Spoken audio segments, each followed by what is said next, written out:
Oh, damn, Future. Y'all check this out right Nobody here. getting nothing but goddamn Pluto. He definitely do it. She probably done killed some of his babies, for sure. She probably done aborted some of his babies, for sure. 100%. For sure, for sure. He done took that bitch. Man, we went to Dubai one year. He took that bitch to Dubai with her. Her and Brittany, her and that baby mama. Yeah. I know for sure she don't have some abortion. Yeah. And the other one, I heard he all the way burnt out. Oh, definitely. Like, the worst way. I guess the crazy part is when I became a superstar, I stopped none of them bitches when I became a superstar. I started being like, bitches, I know a bitch gonna try to trick me. I stopped none of them hoes when I became a superstar. These niggas started none of them hoes when they become a superstar. I did it the backward way, like. Shit, that's how they get their money. I don't know. I know a lot of bitches that done aborted his kids, for sure. Yeah, man. Like, a lot, too. For sure. Arabia did. That nigga nuts in Arabia, man. Prison. What do he be thinking? I don't understand sometimes. Like, but that can't come out of there. That shit said he ain't be like, I can't come out of this motherfucker. Oh. Yeah.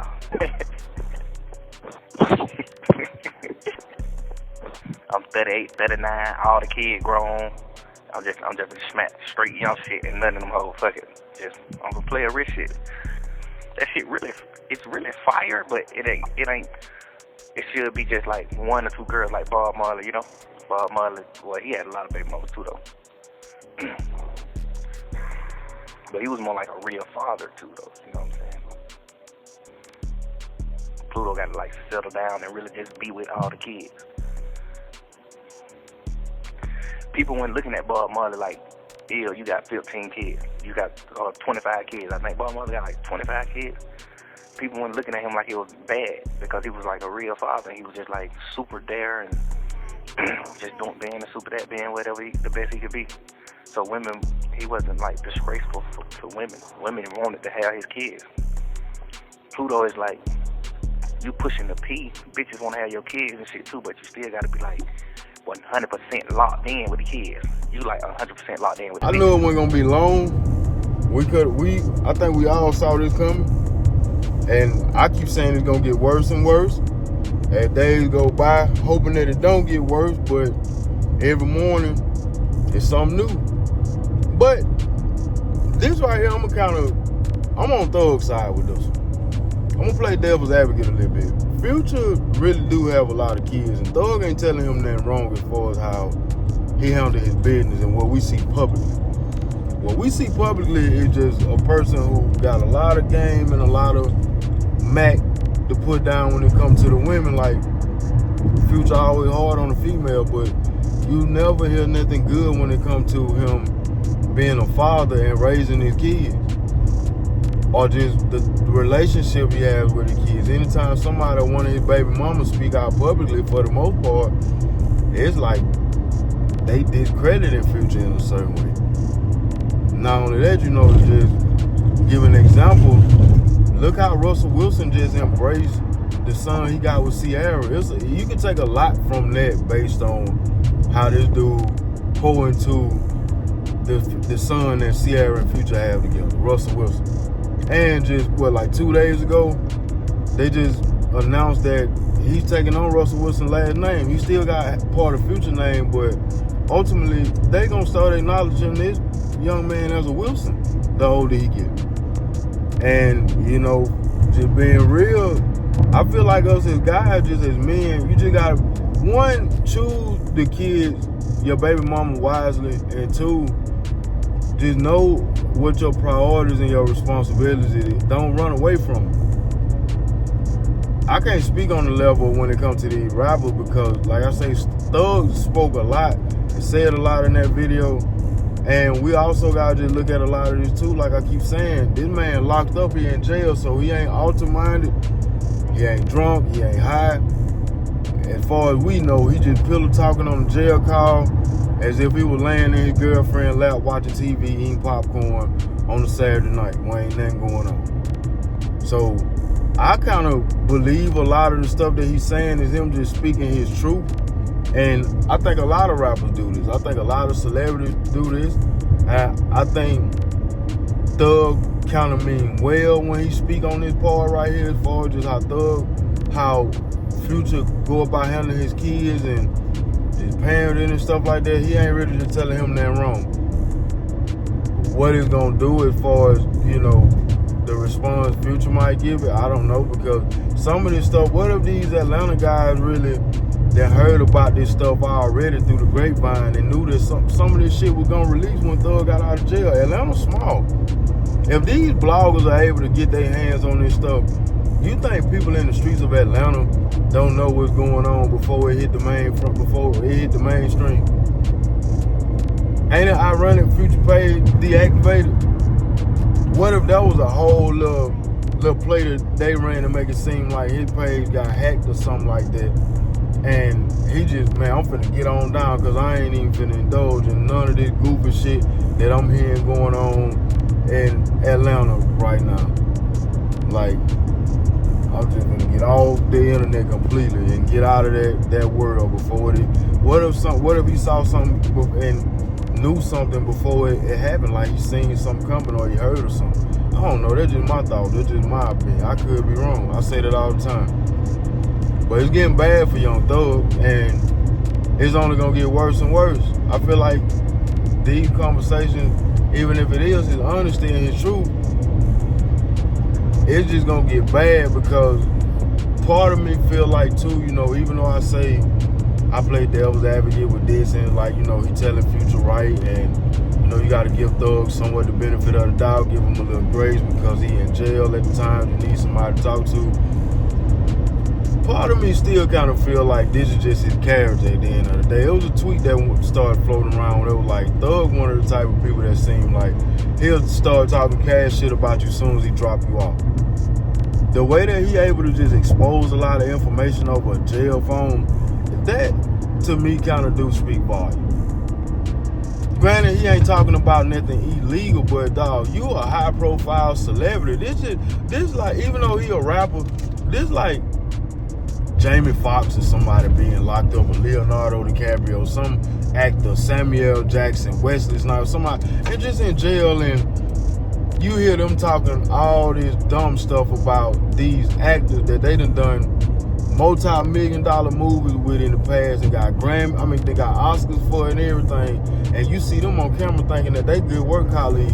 Whole time this man on the jail phone, he ain't got nothing good to say about none of these people. So I feel like us as fans, you know, just getting caught up into these bullshit ass illusions, we the problem when it comes to that. We be feeding too much into just this dumb shit, and we be heartbroken when it's like, man, all these niggas fake, just being honest. It ain't no realness in this shit. And Trippie Redd just pretty much told you the sauce on that, just gave you the real spiel on that. This rap game has gotten weird. I say ever since probably like 2018, 2019, COVID made stuff weird, man. When COVID came around, a lot of stuff got weird. During COVID, after COVID, a lot of stuff changed. And the music and everything. And, you know, even though that era in 2000, I say 17, 18, and 19 came with a lot of crash out, we can't deny the fact that was probably the best era of music that we were getting from artists, whether they was up and coming, whether they had been in the game for a while. Like we ain't getting no material, no music like how we used to get. All this stuff is watered down now. It's all watered down. You got rappers trying to plead their case to bloggers now and content creators more than they doing studio time, more, or they just on camera just doing other things other than making music. Look at DaBaby, for example. DaBaby is real life making cook videos, which ain't nothing wrong with that, but when I started, it was a point in time where rappers thought certain shit was beneath them. Now after COVID, you see rappers starting to indulge in a lot of stuff where like 5 to 10 years ago, they wouldn't stoop down and do. You wouldn't see a lot of these rappers podcasting, in the gaming, where they on PCs with the LED lights and stuff, talking about what's up chat and all this stuff. Like that's a lame world to y'all. That was always considered like the weird shit. Y'all wasn't stupid that low down there, but now you can tell just how much stuff watered down in the industry and how much relevancy, if I'm saying that right, they got as far as stardom goes now, because the things that they do to get more passive income. They really they into a content world now where it's like y'all not even doing music no more.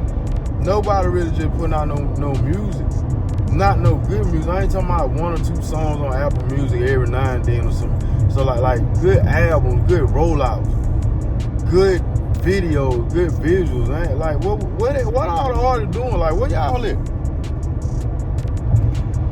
And it's just a sidebar, you know. I feel like too, it's gonna be like that when you put all your eggs in one basket.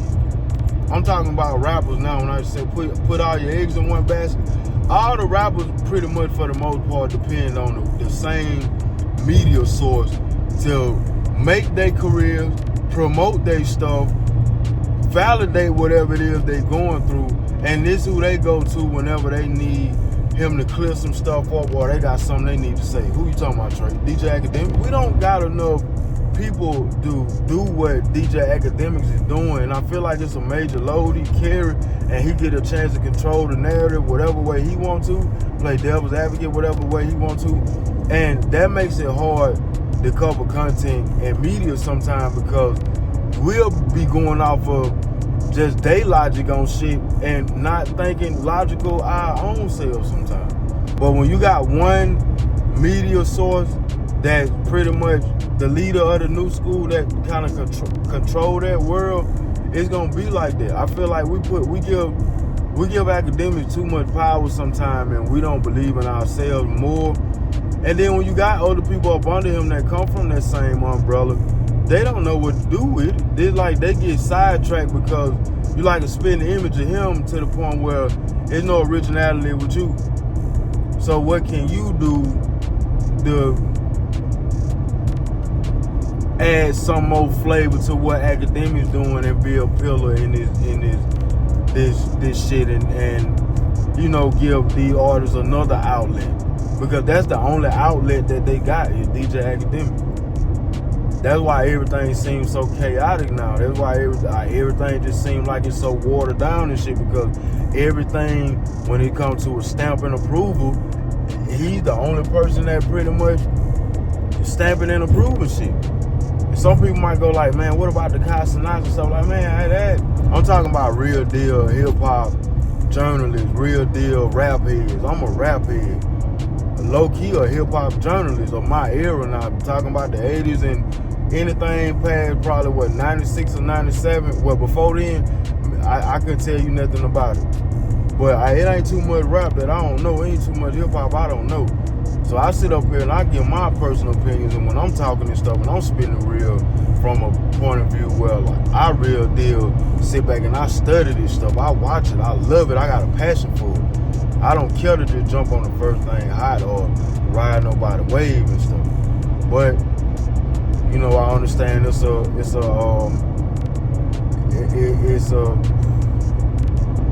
avenue for that type of stuff too, where you got people who gonna gravitate to that, you know, and we like to call them the vultures.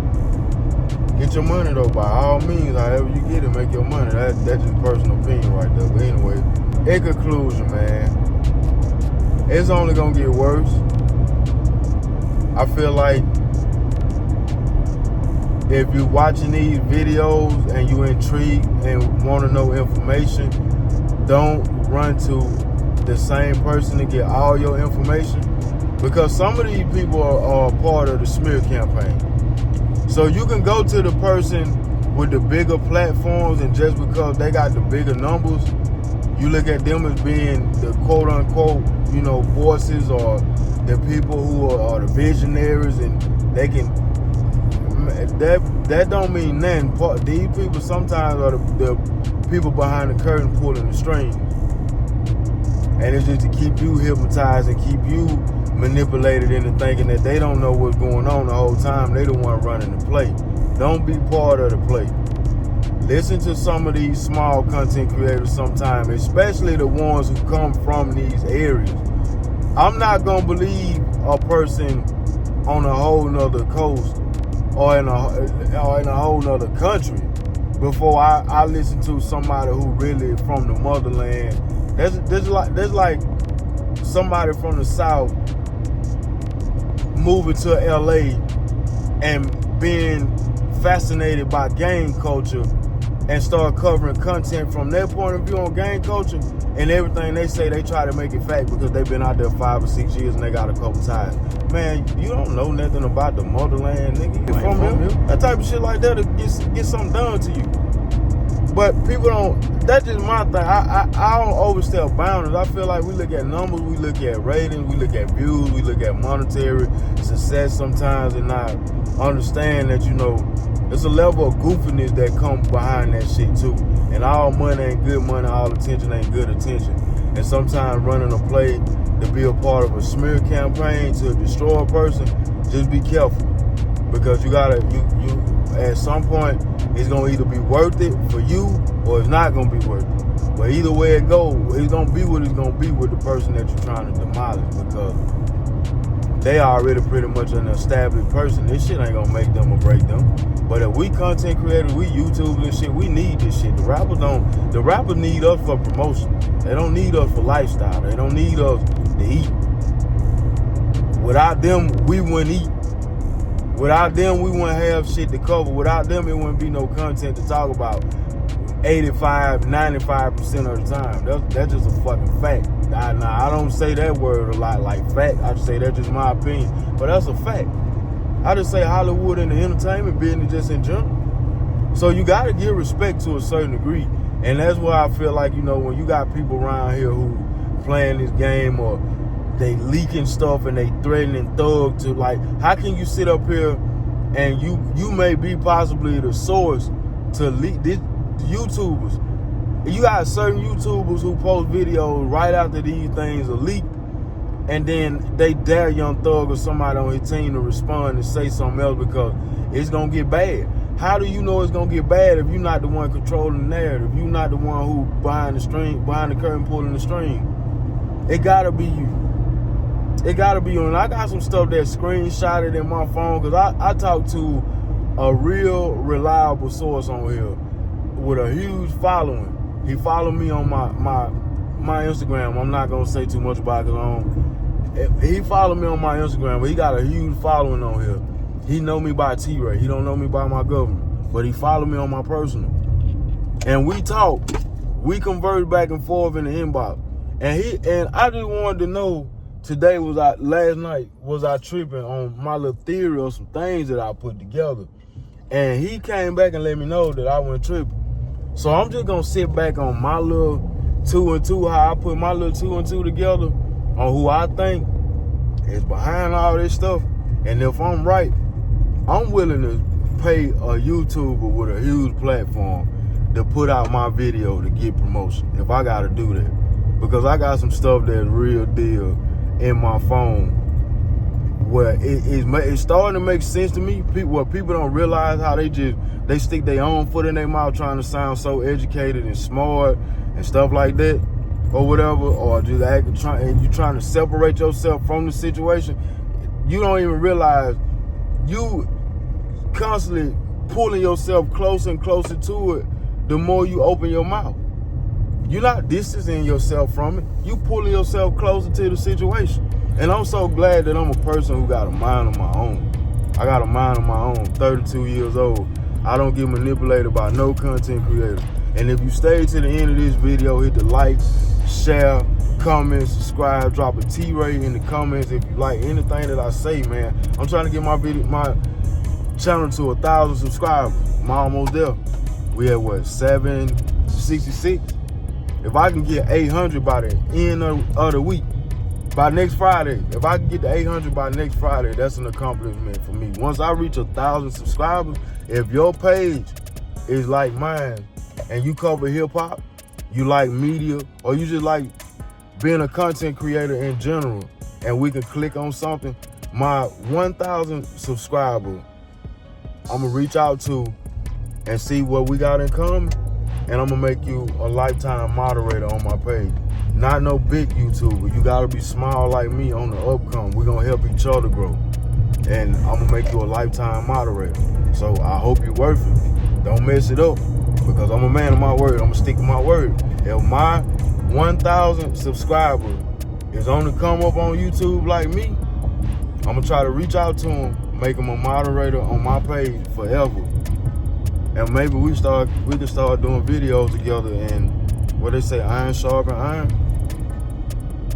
Sharpen some iron around this bitch.